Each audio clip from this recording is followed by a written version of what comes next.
Hi, I'm Bob Kurtz.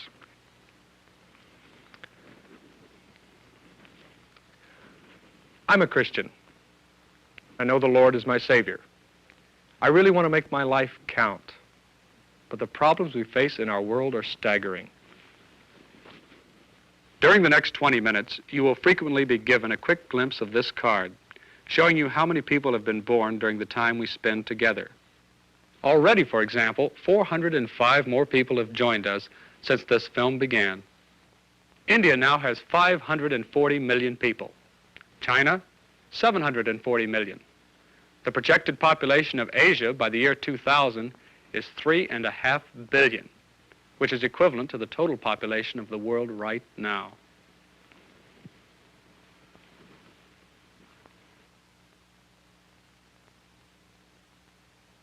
How in the world are we going to feed this many people? The statistics are terrifying. Let me try to personalize them for you the way that I've tried to do it for myself.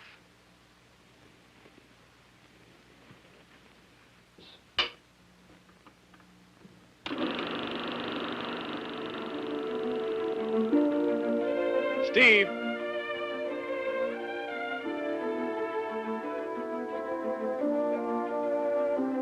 Let us pray.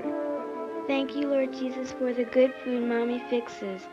Please help the boys and girls to find food. Please help their mommies to find food to fix for them tonight. Help them all to love you and serve you. Amen. You and I live in a land of plenty. Even a poor man in this country would be considered rich in many parts of Asia, Africa, or Latin America. Let's suppose, for example, my wife and I lived in an overpopulated land where starvation was already a way of life.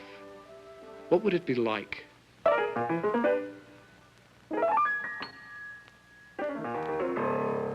We would be grateful for a few slices of bread and maybe a bowl of watery soup for each of us.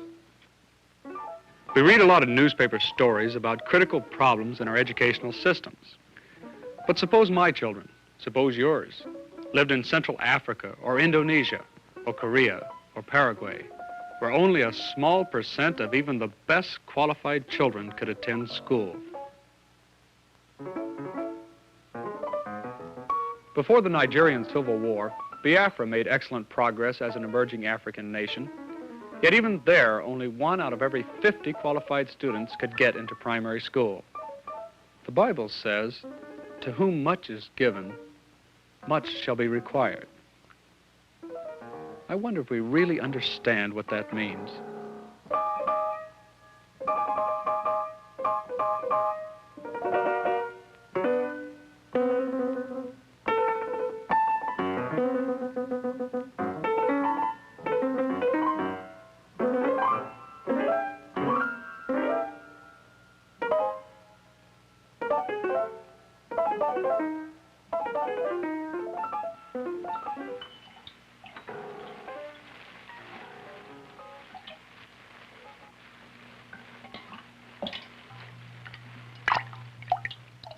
A little startling, perhaps? What about that scripture verse, "To whom much is given, much shall be required"? Down in our research room, they tell me that every 3 days, almost 1 million new people are added to the world. You heard me correctly. Every 3 days, almost 1 million babies are born. And here we are, you and I, the richest Christians in the history of the world, in danger of drowning in a vast sea of materialism, instead of being concerned about helping these multitudes. To whom much is given, much shall be required. That's you and me, friend. And nearly 1 million new babies born every 3 days. That's our world. The world into which the Lord has sent us to tell every person about his Son.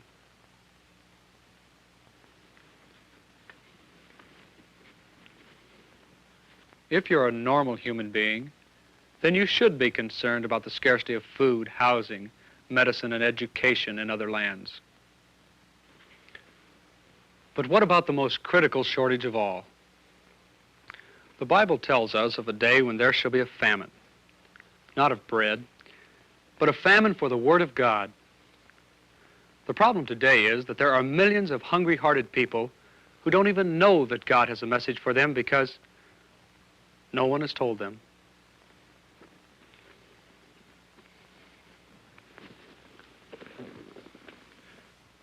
How many Bibles are there at your house? How many Christian books, magazines? Let's say this stack represents the number of Bibles there are in the little community outside Chicago where I live. How many might there be in a similar-sized town in Europe?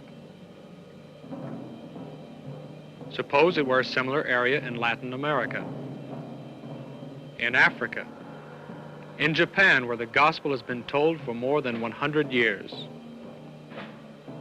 How about Eastern Europe?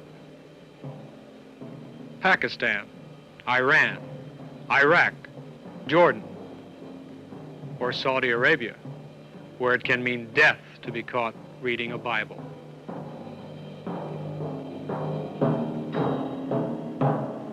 To whom much is given, much shall be required. I don't know about you, but those words haunt me. I've got a good job here with CBS and a promising future in television. God has given me some talents for which I'm grateful. But I'm a Christian. I can't settle back and take life easy. I don't dare. I wonder if you'd bow your head with me for just a moment. My Father, our Father, help me and my friends who are now sharing this experience. Help us to open our hearts, our minds, to dare to believe that we can do something about the awesome need of our world today. Help us to see that we who have so much have a definite responsibility to those who have so little. We ask this in the name of thy dear Son. Amen. Remember what I said? Every 3 days, 1 million new people are added to the world. Do you know what this means? It means that you and I have the greatest opportunity for evangelization in the history of the Church of Jesus Christ. The greatest opportunity and the greatest responsibility.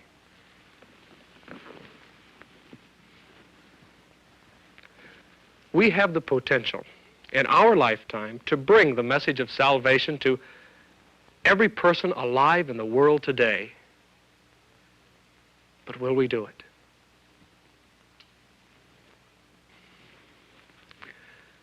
Now, you have probably seen a lot of slides and motion pictures brought back from the fields by missionaries. If you're like me, you've probably been guilty of viewing these with various stages of indifference. But as we look now at a few clips from overseas, ask God to show you how you can become a participant in the biggest job the church has ever faced.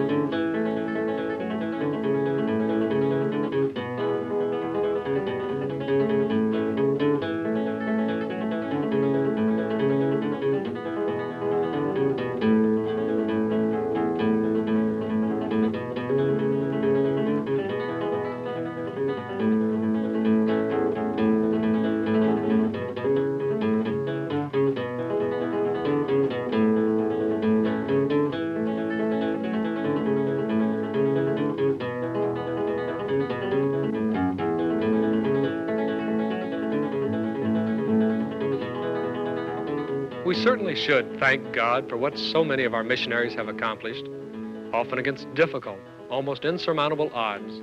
They have won many victories for the glory of God. But teachers in crowded rooftop schools, overworked nurses, and tired evangelists haven't even begun to scratch the surface.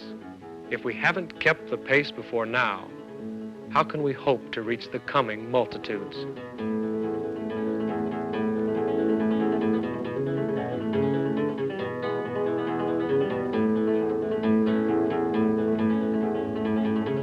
what of the world of children who still need to hear about the Lord Jesus?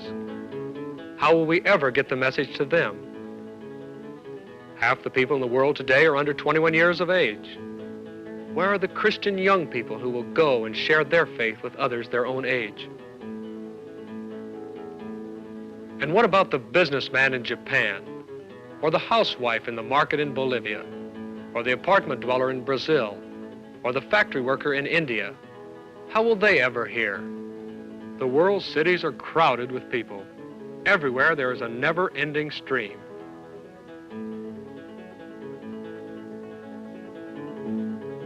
People like you and me, and God is not willing that any of them should perish.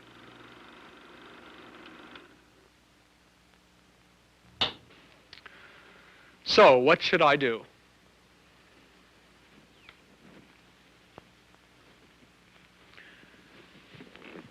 Resign from my job here at the television station?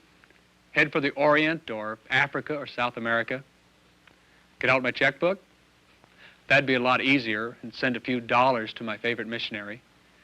Shall I be satisfied with what my wife and I are trying to do in our community to witness to young couples, and then sit back in complacent self-satisfaction?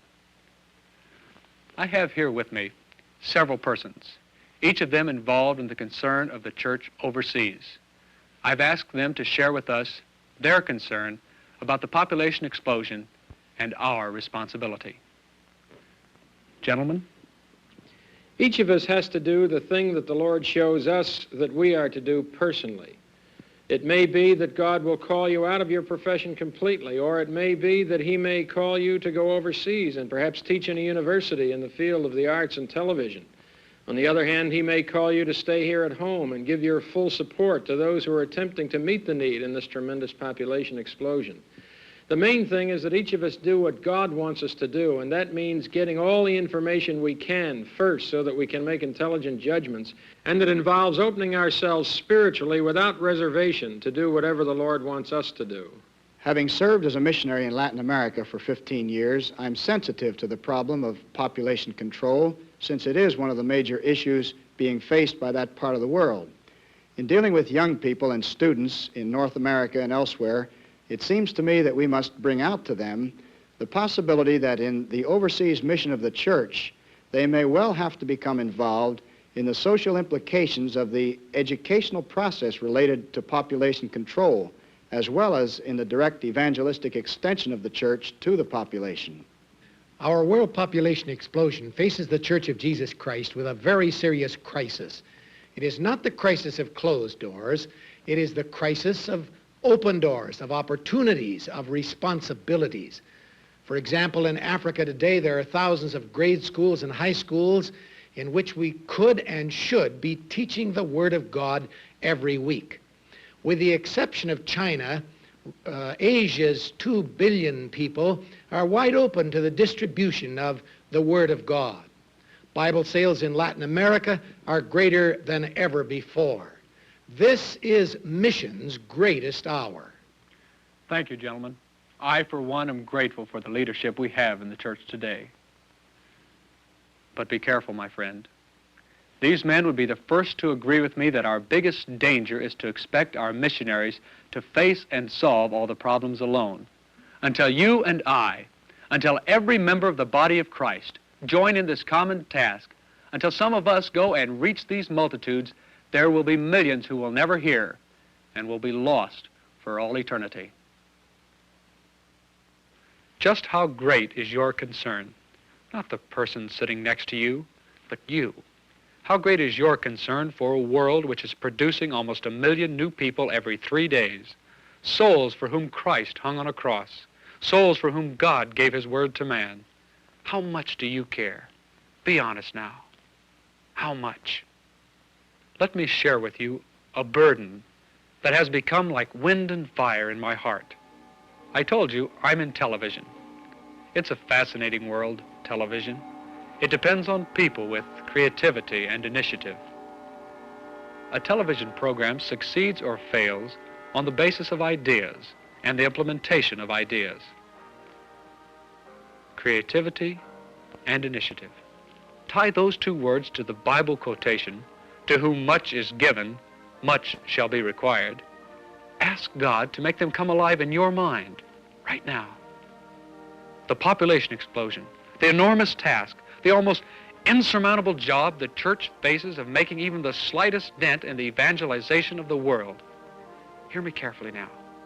The church will never begin to meet that need, never, my Christian friend, until you and I, until every member of the body of Christ begins to cry out to God, give us ideas, O Lord, make us creative, use our minds and our energies, pool our efforts in a determined thrust to make Christ known across the world. Our missionaries are doing all they can, but like us, they are men. Let more of us join them. Let's back them with our prayers, our concern. Write to them. Tell them you pray for them. Let's urge more believers to become foreign missionaries. Let's give our money to the church's total cause of world evangelism. In a world of hatred, confusion, dilemma, and staggering population increases, let's be true witnesses to the love of Jesus Christ.